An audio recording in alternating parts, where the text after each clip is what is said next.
السلام علیکم dear students, welcome back to my YouTube channel.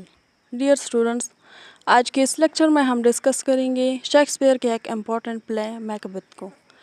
لیکن لیکچر سٹارٹ کرنے سے پہلے اگر آپ نے ابھی تک چینل کو سبسکرائب نہیں کیا تو پلیز چینل کو سبسکرائب کر کے ویڈیو کو اینڈ تک ضرور دیکھیں۔ سو اسٹوڈنٹس، شیکسپیئر کے ایک اور فیمس پلے کی طرف موو کرنے سے پہلے تھوڑا سا شیکسپیئر کے بارے میں جان لیتے ہیں۔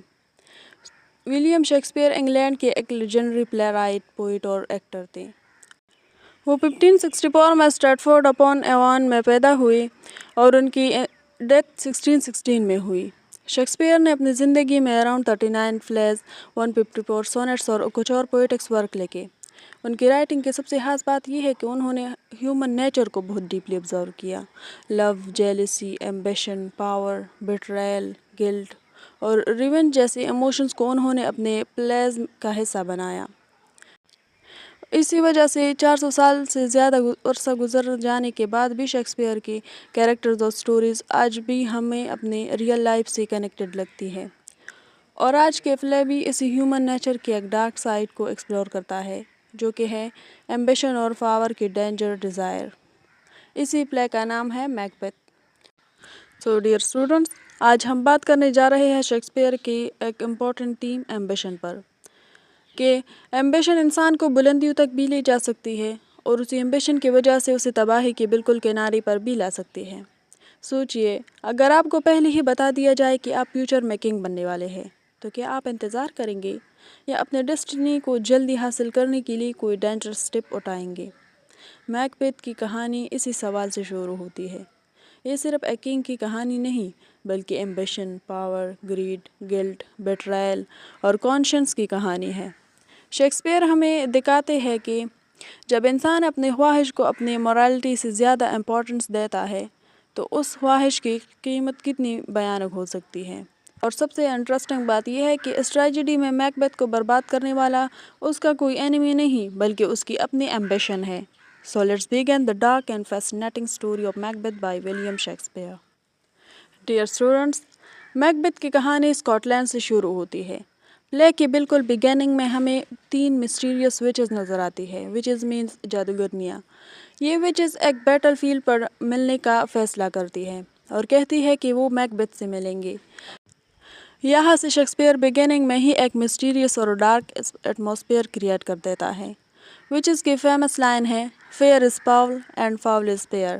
اس کا مطلب ہے کہ اس دنیا میں جو چیز اچھی نظر آ رہی ہے ضروری نہیں کہ وہ واقعی اچھی ہو، اور جو بری نظر آ رہی ہے اس کے پیچھے بھی کچھ اور ہو سکتا ہے۔ ڈیئر اسٹوڈنٹس، یہاں پر کہانی میکبیتھ کی طرف موو کرتی ہے۔ میکبیتھ اسکاٹ لینڈ کا ایک بریو اور لوئل سولجر ہے جو کنگ ڈنکن کے لیے بیٹل فیلڈ میں فائٹ کر رہا ہوتا ہے۔ میکبیتھ کے ساتھ اس کا کلوز فرینڈ بینکوا بھی ہوتا ہے۔ دونوں نے اسکاٹ لینڈ کی اینیمیز کے خلاف بہت بریوری دکھائی ہوتی ہے۔ بیٹل کے بعد میکبیتھ اور بینکوا واپس اسکاٹ لینڈ کی طرف جا رہے ہوتے ہیں۔ راستے میں ان کی ملاقات ان 3 وچز سے ہوتی ہے۔ یہ مومنٹ پوری سٹوری کا ٹرننگ پوائنٹ بن جاتی ہے۔ وچز میکبیتھ کو 3 ڈفرینٹ ٹائٹل سے ایڈریس کرتی ہے۔ پہلے وہ اسے کہتے ہیں کہ وہ تھین آف گلیمس ہے۔ میکبیتھ آلریڈی یہ ٹائٹل رکھتا ہے۔ پھر وہ کہتی ہے کہ وہ تھین آف کھاؤڈر بنے گا۔ میکبیتھ کو یہ بات عجیب لگتی ہے کیونکہ وہ اس وقت کھاؤڈر کا تھین نہیں ہوتا۔ لیکن تیسری اور سب سے شاکنگ پروفیسی یہ ہوتی ہے کہ میکبیتھ فیوچر میں اسکاٹ لینڈ کا کنگ بنے گا۔ میکبیتھ یہ سن کر شاکڈ ہو جاتا ہے۔ وہ سوچتا ہے کہ اگر وچز کی پہلی بات صحیح ہے تو شاید باقی دونوں پریڈکشنز بھی سچ ہو سکتی ہے۔ بینکوا بھی وچز سے اپنے فیوچر کے بارے میں پوچھتا ہے۔ وچز اسے بتاتی ہے کہ بینکوا خود کنگ نہیں بنے گا لیکن ان کی ڈسینڈنٹس فیوچر میں کنگز بنیں گے۔ یعنی میکبیتھ کے لیے پروفیسی ہے میکبیتھ ول بیکم کنگ، اور بینکوا کے لیے پروفیسی ہے بینکواز ڈسینڈنٹس ول بیکم کنگز۔ اور اسی انسیڈنٹ کے بعد وچز سڈنلی ڈس اپیئر ہو جاتے ہیں۔ ڈیئر اسٹوڈنٹس، میکبیتھ اور بینکوا ابھی وچز کی باتوں کے بارے میں ڈسکس کر رہے ہوتے ہیں کہ کنگ ڈنکن کے میسنجرز ان کے پاس آتے ہیں۔ وہ میکبیتھ کو بتاتے ہیں کہ کنگ ڈنکن نے اس کی بریوری سے خوش ہو کر اسے تھین آف کھاؤڈر کا ٹائٹل دیا ہے۔ میکبیتھ یہ سن کر کمپلیٹلی شاکڈ ہو جاتا ہے کیونکہ وچز کی سیکنڈ پروفیسی بالکل سچ ہو چکی ہوتی ہے۔ اب میکبیتھ کے مائنڈ میں آٹومیٹکلی تھرڈ پروفیسی آتی ہے، میکبیتھ ول بیکم کنگ۔ یہاں سے میکبیتھ کے اندر ایمبیشن پیدا ہوتی ہے۔ پہلے میکبیتھ نے کنگ بننے کا خیال خود سیریسلی نہیں لیا تھا، لیکن اب جب ایک پروفیسی سچ ہو چکی ہے، اس کا مائنڈ فیوچر کے تھرون کی طرف اٹریکٹ ہونے لگتا ہے۔ ڈیئر اسٹوڈنٹس، کنگ ڈنکن میکبیتھ کی بریوری سے بہت امپریسڈ ہوتا ہے۔ وہ میکبیتھ کی لائلٹی کو اپریشیٹ کرتا ہے اور اسے آنر کرتا ہے، لیکن اسی وقت ڈنکن اناؤنس کرتا ہے کہ اس کا سن مالکم فیوچر میں اسکاٹ لینڈ کا پرنس اور اس کا سکسیسر ہوگا۔ میکبیتھ کے لیے یہ نیوز ڈسٹربنگ ہوتی ہے۔ اب اس کے سامنے ایک آبسٹیکل آ جاتا ہے۔ اگر میکبیتھ کو کنگ بننا ہے تو مالکم اس کے راستے میں سب سے امپورٹنٹ پرسن ہے۔ میکبیتھ کے مائنڈ میں ڈارک تھاٹس سٹارٹ ہو جاتے ہیں، لیکن ابھی تک وہ مرڈر کا فائنل ڈیسیژن نہیں لیتا۔ میکبیتھ اپنی وائف لیڈی میکبیتھ کو ویچز کی پروفیسی اور ریسنٹ ایونٹس کے بارے میں لیٹر لکھتا ہے۔ جب لیڈی میکبیتھ لیٹر ریڈ کرتی ہے تو وہ امیڈیٹلی سمجھ جاتی ہے کہ میکبیتھ کے اندر کنگ بننے کے ایمبیشن ہے، لیکن لیڈی میکبیتھ کو لگتا ہے کہ میکبیتھ نیچرلی بہت سافٹ ہارٹیڈ ہے۔ اسے ڈاؤٹ ہوتا ہے کہ میکبیتھ اپنی ایمبیشن کو اچیو کرنے کے لیے وہ کروول سٹیپس اٹھا پائے گا یا نہیں جو ضروری ہے۔ لیڈی میکبیتھ ڈیسائیڈ کرتی ہے کہ وہ میکبیتھ کو کنونس کرے گی۔ ڈیئر اسٹوڈنٹس، ایک اور سین میں کنگ ڈنکن میکبیتھ کے کیسل میں اسٹے کرنے کا فیصلہ کرتا ہے۔ میکبیتھ کو یہ سچویشن ڈینجرس لگتی ہے بیکاز اب اس کے پاس ایک اپورچونٹی ہے۔ کنگ ڈنکن اس کے گھر میں ہے، کمپلیٹلی ٹرسٹنگ ہم۔ میکبیتھ کے مائنڈ میں پہلی بار کلیئرلی یہ تھاٹ آتا ہے کہ ڈنکن کو مرڈر کر کے تھرون حاصل کیا جا سکتا ہے، لیکن میکبیتھ کے اندر کانشینس بھی ہے۔ وہ جانتا ہے کہ ڈنکن اس کا کنگ ہے، اس کا گیسٹ ہے اور اس نے میکبیتھ پر ٹرسٹ کیا ہے۔ اس لیے میکبیتھ انیشیلی مرڈر کا پلان ریجیکٹ کرنے کی کوشش کرتا ہے۔ لیڈی میکبیتھ کی ہیزیٹیشن دیکھ کر اسے چیلنج کرتی ہے۔ وہ میکبیتھ کو کنونس کرتی ہے کہ اگر وہ واقعی کنگ بننا چاہتا ہے تو اسے ایکشن لینا ہوگا۔ میکبیتھ کے اندر ایمبیشن اور موریلٹی کے بیچ کنفلکٹ سٹارٹ ہو جاتا ہے۔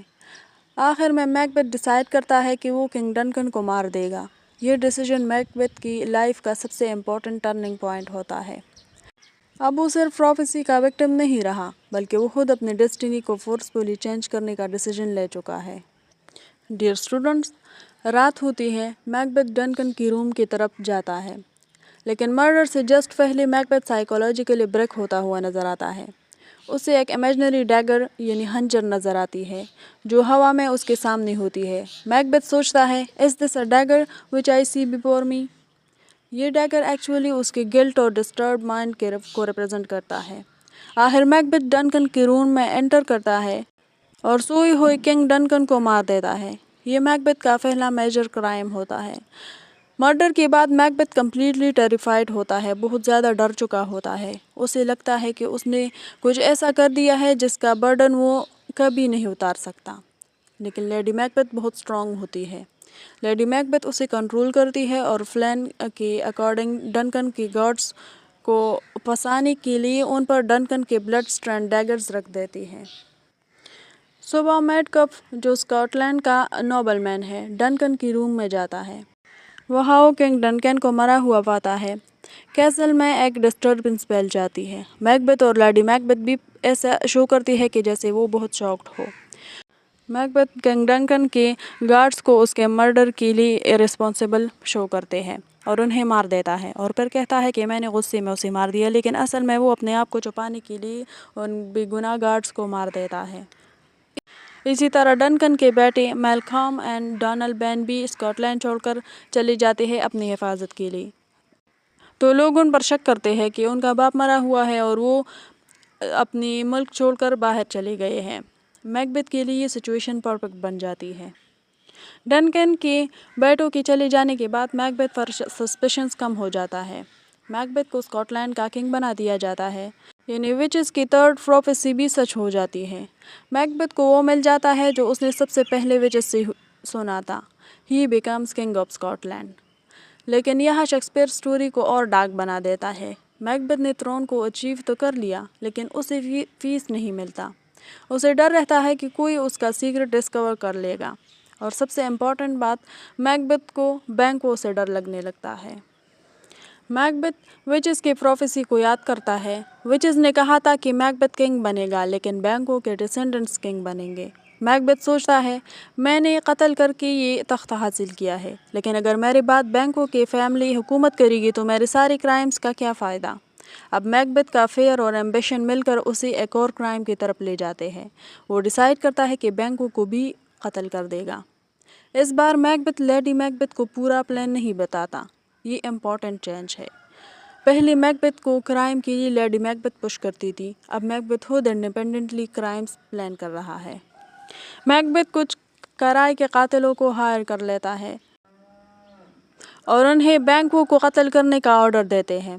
بینکوں کے ساتھ ان کا سن فلینس بھی ہوتا ہے۔ وہ کرائے کے قاتل بینکوں پر حملہ کرتا ہے اور بینکوں کو مار دیتا ہے، لیکن بینکوں کا سن وہ اسکیپ کر جاتا ہے، وہ بھاگ جاتا ہے۔ میکبیتھ کو جب پتہ چلتا ہے کہ فلینس بھاگ چکا ہے تو وہ بہت زیادہ ڈر جاتا ہے کیونکہ پروفیسی ابھی بھی الائیو ہے۔ بینک وہ مر چکا ہے لیکن اس کی لینیج سروائیو کر رہی ہے۔ میکبیتھ ایک رائل بینکوٹ ارینج کرتا ہے۔ سب نوبلز اس کے ساتھ سیلیبریٹ کرنے کے لیے جمع ہو جاتے ہیں، لیکن اچانک میکبیتھ کو بینکوں کا گوسٹ نظر آتا ہے۔ بینکوں کی ڈیڈ باڈی تو نہیں ہے، لیکن میکبیتھ کو اس کی روح اپنی سیٹ پر بیٹھتی ہوئی نظر آتی ہے۔ میکبیتھ سائیکولوجیکلی ڈسٹرب ہو جاتا ہے۔ گیسٹ سمجھ نہیں پاتے کہ کنگ سڈنلی اتنا اسٹرینج بیہیو کیوں کر رہا ہے۔ لیڈی میکبیتھ سچویشن کو کنٹرول کرنے کی کوشش کرتی ہے اور گیسٹس کو کنونس کرتی ہے کہ میکبیتھ کو کبھی کبھی ایسے اٹیکس ہوتے ہیں، لیکن آڈینس سمجھ جاتے ہیں کہ میکبیتھ کا گلٹ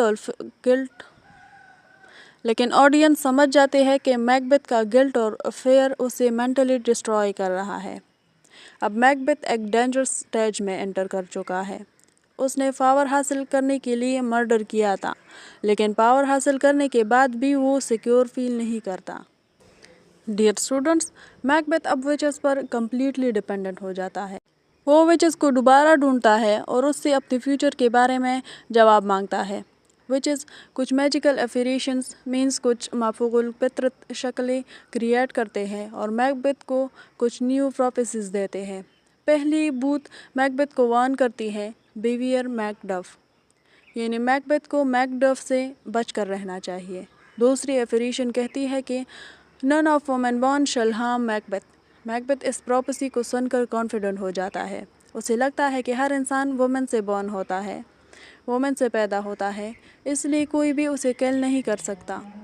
پھر تیسری ایفیریشن میکبیتھ کو بتاتی ہے، Macbeth will never be defeated until Birnam Wood moves to Dunsinane ہل۔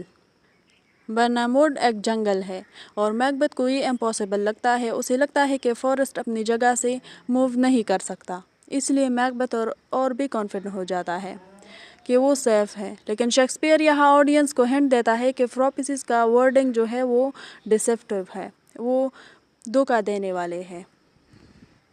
ڈیئر اسٹوڈنٹس، اسی دوران میکبیتھ کو پتہ چلتا ہے کہ میک ڈف اس کا سپورٹر نہیں ہے اور انگلینڈ چلا گیا ہے۔ میکبیتھ بہت غصہ ہو جاتا ہے۔ وہ ڈیسائیڈ کرتا ہے کہ میک ڈف کو سزا دینے کے لیے اس کی فیملی پر اٹیک کیا جائے۔ میک ڈف کیسل میں اس کی وائف اور چلڈرن موجود ہوتی ہے۔ میکبیتھ کے قاتل لیڈی میک ڈف اور اس کے بیٹے کو قتل کر دیتے ہیں اور کیسل کے دوسرے لوگ بھی وائلنس کا شکار ہوتے ہیں۔ یہ میکبیتھ کے کریکٹر میں بہت امپورٹنٹ چینج شو کرتا ہے۔ بگننگ میں میکبیتھ مرڈر کرنے سے پہلے ہچکچاتا تھا، اب وہ انوسنٹ پیپل کو بھی مار دیتا ہے بغیر کسی ہیزیٹیشن کے، بغیر کسی ہچکچاہٹ کے۔ پاور نے میکبیتھ کو صرف کنگ نہیں بنایا، اس نے اس کی ہیومنٹی کو بھی ڈسٹروائے کر دی۔ دوسری طرف انگلینڈ میں میک ڈف میلکم کے ساتھ ہوتا ہے۔ میلکم میکبیتھ کے اگینسٹ ایک آرمی تیار کر رہی ہوتی ہے۔ جب میک ڈف کو اپنی فیملی کے قتل کا پتہ چلتا ہے تو وہ بہت زیادہ سیڈ ہو جاتا ہے، ان کا دل ٹوٹ جاتا ہے، لیکن وہ اپنے غم کو اپنے بدلے میں کنورٹ کر دیتا ہے۔ اب میک ڈف کا ایک کلیئر گول ہے، میکبیتھ کو ڈسٹروائے کرنا۔ میلکم اور میک ڈف ایک آرمی لے کر اسکاٹ لینڈ کی طرف مارچ کرتے ہیں۔ اب دوسری طرف لیڈی میکبیتھ جو ہے وہ مینٹلی بریک ڈاؤن کر جاتی ہے۔ وہ اپنے گلٹ کی وجہ سے، اپنے کرائمز کی وجہ سے اتنا گلٹی ہو جاتی ہے کہ اس کا مینٹل بریک ڈاؤن ہو جاتا ہے۔ وہ راتوں کو اٹھ کر نیند میں چلنے لگتی ہے، اسے اپنے ہاتھوں پہ خون نظر آتا ہے، وہ بار بار اپنے ہاتھوں کو دھوتی ہے اور اسے پھر سے لگتا ہے کہ میرے ہاتھوں پر خون لگا ہوا ہے۔ وہ مینٹلی اتنا ڈسٹرب ہو جاتی ہے کہ وہ ریالٹی اور امیجنیشن میں فرق ہی نہیں کر پاتی اور ایونچولی اپنی اس گلٹ اور اپنے منٹل بریک ڈاؤن کی وجہ سے ان کی ڈیتھ ہو جاتی ہے، لیکن پلے میں اس کی ڈیتھ کو کمپلیٹلی ڈرامیٹک ڈیٹیلز میں نہیں دکھایا جاتا، لیکن اس کے منٹل کولیپس کلیئرلی شو کرتی ہے کہ گلٹ نے اسے ڈسٹروائے کر دیا۔ اب میلکم کی آرمی میکبتھ کے کیسل جس کا نام ہے ڈنسنین کی طرف موو کرتی ہے، لیکن میکبتھ کو اب بھی یقین ہے کہ وچز کی پروپیسی ابھی پوری نہیں ہوئی ہے، اور اسے یہ یقین بھی ہے کہ برناموڈ جو کہ ایک فورسٹ ہے وہ کبھی موو نہیں کر سکتا، لیکن میلکم اپنے سولجرز کو آرڈر دیتا ہے کہ برناموڈ سے برانچز کٹ کر کے اپنے سامنے کھڑے کرے۔ جب سولجرز کیسل کی طرف موو کرتے ہیں تو دروازے سے ایسا لگتا ہے جیسا برناموڈ خود ڈنسنین کی طرف موو کر رہا ہو، اور تب میکبتھ کو ریئلائز ہوتا ہے کہ وچز کی پروپیسی کا میننگ لٹرل نہیں تھا۔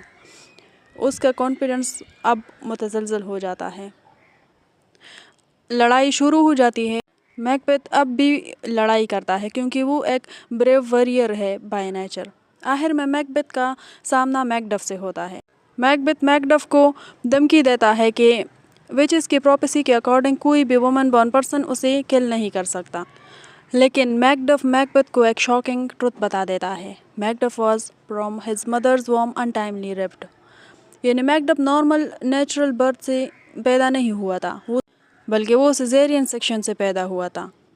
اور اب میکبتھ کو سمجھ آ جاتا ہے کہ وچز نے اسے ٹیکنیکلی سچائی تو بتائی تھی، لیکن اس نے خود اس سچائی کو اپنے لحاظ سے انٹرپریٹ کیا تھا، اور اس ٹائم پہ میکبتھ کا کانفیڈنس کمپلیٹلی ختم ہو جاتا ہے، اور میکبتھ اور میکڈف کی لڑائی ہو جاتی ہے، اور آخرکار میکبتھ میکڈف کے ہاتھوں مر جاتا ہے، اور میکڈف میکبتھ کا سر لے کر میلکم کے پاس جاتا ہے، اور آخرکار میلکم ایک کنگ بن جاتا ہے اسکاٹ لینڈ کا، اور اسی طرح میکبتھ کی کہانی ختم ہو جاتی ہے۔ سو ڈیئر اسٹوڈنٹس، میکبتھ کی کہانی ہمیں صرف ایک کنگ کے رائز اور فال کی کہانی نہیں دکھاتی، بلکہ ہمیں نیچر کا ایک بہت ڈیپ سائڈ سامنے لاتی ہے۔ میکبتھ کے پاس بریوری، ریسپیکٹ اور پوزیشن سب کچھ تھا، لیکن اس کے ان کنٹرول ایمبیشن نے اسے ایک ایسے راستے پر ڈال دیا جہاں سے واپس آنا مشکل ہوتا گیا۔ اس نے سوچا تھا کہ مرڈر کروا کے وہ اپنے ڈیسٹینی کنٹرول کر لے گا، لیکن ایونچولی وہی ایمبیشن اس کے ڈسٹرکشن کا سبب بن گئی۔ سو ڈیئر اسٹوڈنٹس، اگر آپ کو یہ لیکچر پسند آیا ہو تو پلیز ویڈیو کو لائک، شیئر اور چینل کو سبسکرائب ضرور کریں۔ Thanks for watching. اللہ حافظ۔